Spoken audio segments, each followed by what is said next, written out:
If your vehicle is not equipped with this instrument panel, please see your owner's manual for more information.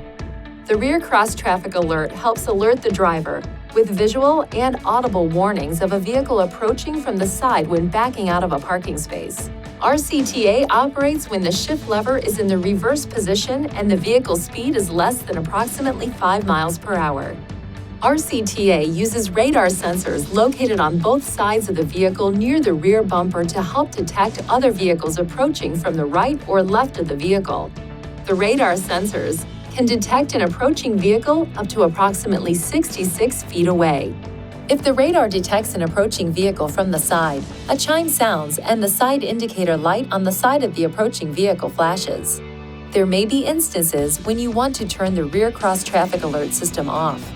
To enable or disable the system, use these controls to select Settings, Driver Assistance, Parking Assist, then Rear Cross-Traffic Alert to toggle the system on or off. Please see your owner's manual for important safety information, system limitations, and additional operating and feature information.